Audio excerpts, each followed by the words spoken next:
Okay, hi guys, welcome back to Angle Park TV. Okay, what I'm going to do for you today is give you a bit of a playthrough and then a walk through Stuart's riff for Where the Rose Is Sown, and we'll also then bring in the little lead fill that he does as well in the chorus, for want of a better description. We're using a bit of overdrive, nothing too heavy, not an awful lot of drive or gain on it, a little bit of treble, a little bit of bass and then a bit more treble, but we don't want it sounding too tinny and raspy. And then whatever volume level, effect level you want on the overdrive itself.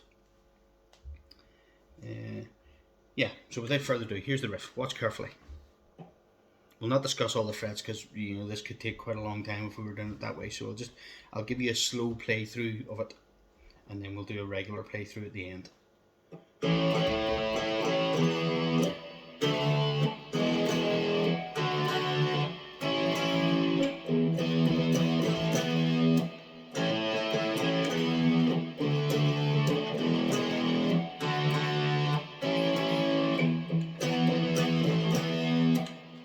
Okay, now obviously that whole intro section goes on a lot longer than that there. It sort of would be twice that there really, because Mark will obviously start with a military kind of drum roll thing into it, and then Stuart and Bruce will both come in simultaneously, and that whole riff section is played maybe about is probably played about at least 4 times over.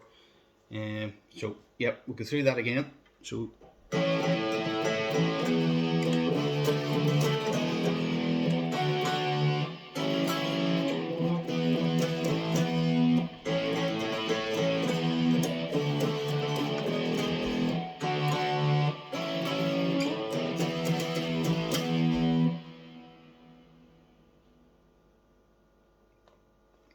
And you'll notice that it's not completely dry. I've got a little bit of reverb on it. Not a hell of a lot, but it's just to take the sort of dry edge off it. Okay, so that's the intro section. Now we've got the verse where Stuart's singing and whatnot will come in. And this will start on an E power chord up here at the 12th fret. Not the regular E power chord that you would play sort of down in the middle of the fretboard, in the middle of the neck. Play it up here for ease of, so that everything, all the notes in the riff are all sort of encompassed around sort of 3 or 4 frets, so you're not dancing all over the fretboard. So here we go with the verse section. Again, watch carefully.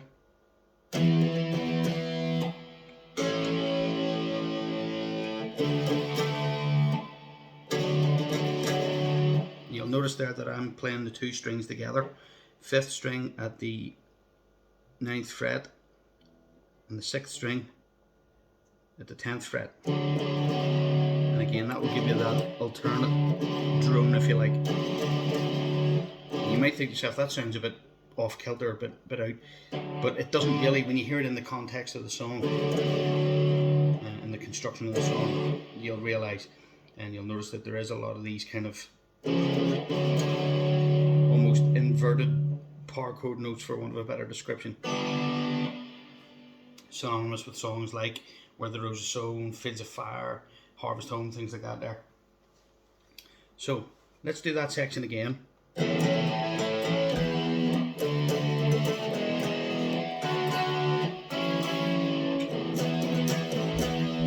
and then into that first verse.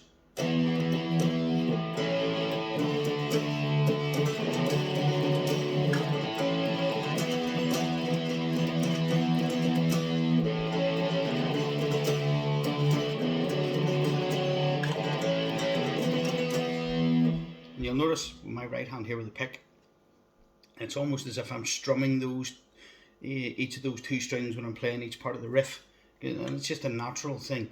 I don't think there's really any other way you can do it. I think you've no option really but to strum it, unless of course you start putting in loads of delay and things like that there to fill it out, but you don't really want doing that because then you're not playing it properly. So we've got this.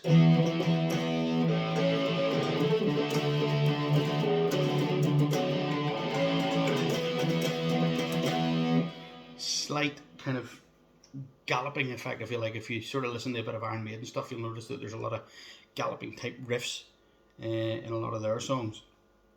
Obviously these songs are nowhere near as heavy, but it's, you know, you will just, your natural kind of strumming thing of the two strings together, it gives it that kind of galloping effect.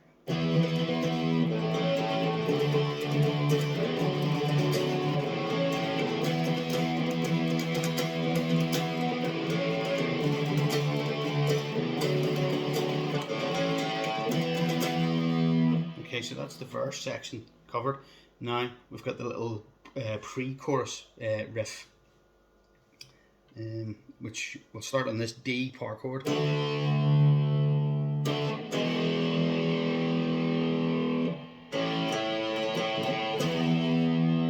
then you repeat that. And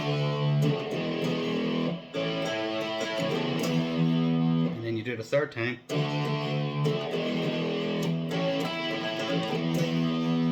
This is the crucial bit, this last bit here at the end of this segment, leading into the little pre-chorus, or leading into the chorus fill.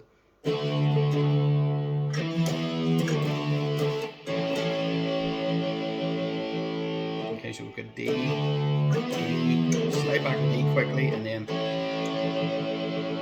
on the 11th fret, playing that drone on the 4th and 5th strings. Okay.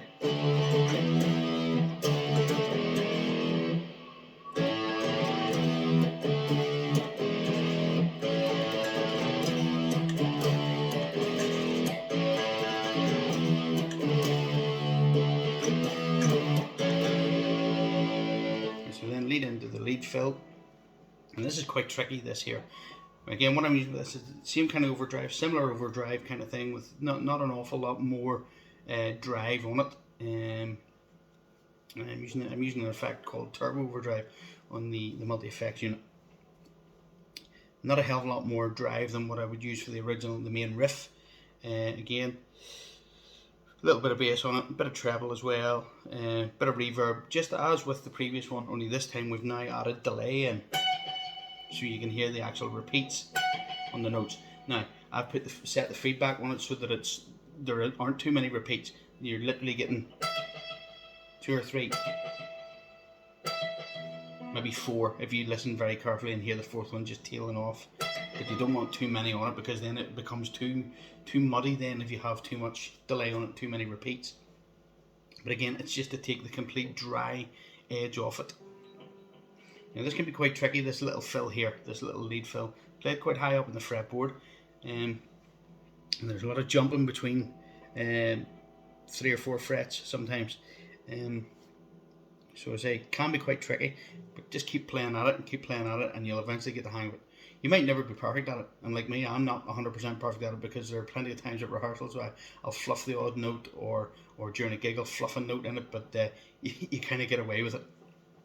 But watch carefully. Starting up at the 17th fret on the B string, you can hear that delay. Now it's crucial that you get that little hammer on in there. That's right up there at the 21st.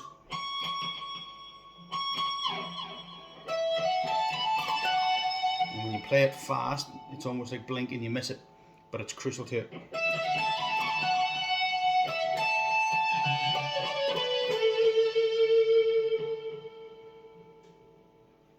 And let's play that little section again.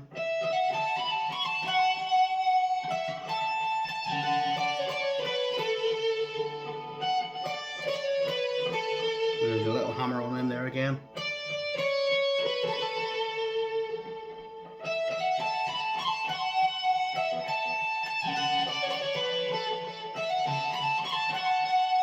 And then this.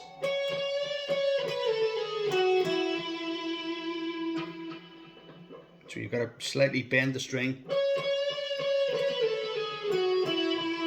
And if you're confident enough and you can slide in with that slight hammer on in there, gives it that kind of slight Celtic feel, if you like. Finishing up on the 4th string at the 14th fret.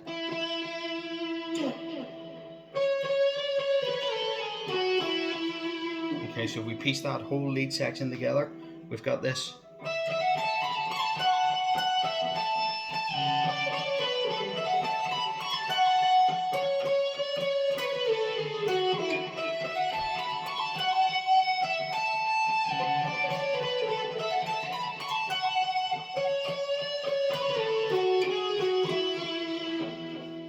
hum note there at the end, but we'll not worry too much about that.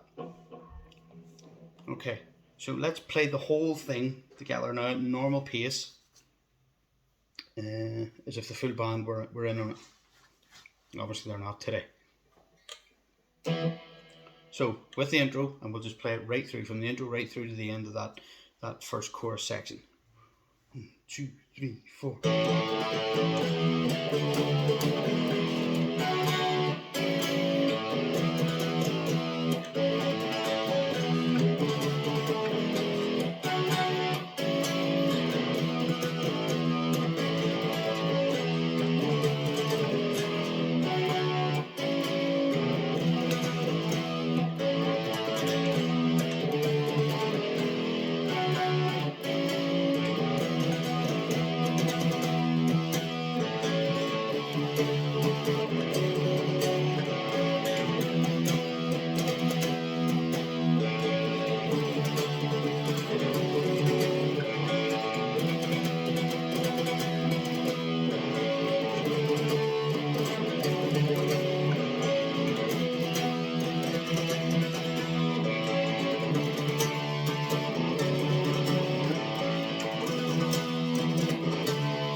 Now, the only slight change you'll hear further on, the whole sequence, the whole segment is repeated for the second verse and then for the pre-chorus again, but right at the end of that chorus fill,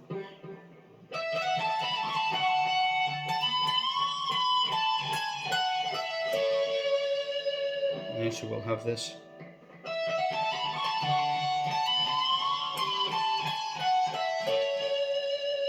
You sort of bend your high E and drop down the odd fret, 1 or 2 frets. Alternatively, you can play it like this. If you're not too confident, if you're not sure about the bending, you can go and slide it right up to that 21st fret on your E string.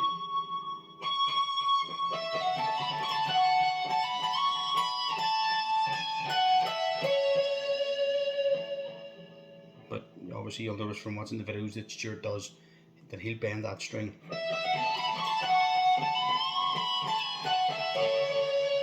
And you don't have to bend it right up high to give you the whole, we're not talking Steve Vai, Joe Satriani kind of thing.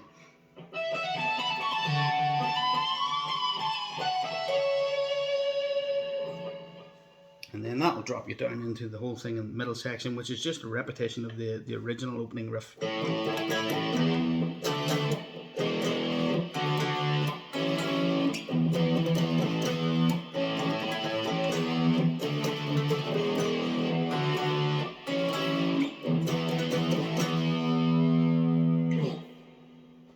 Okay, hopefully you will have got something out of that there, and you'll be able to pick that up rightly. Have fun. Thanks for watching.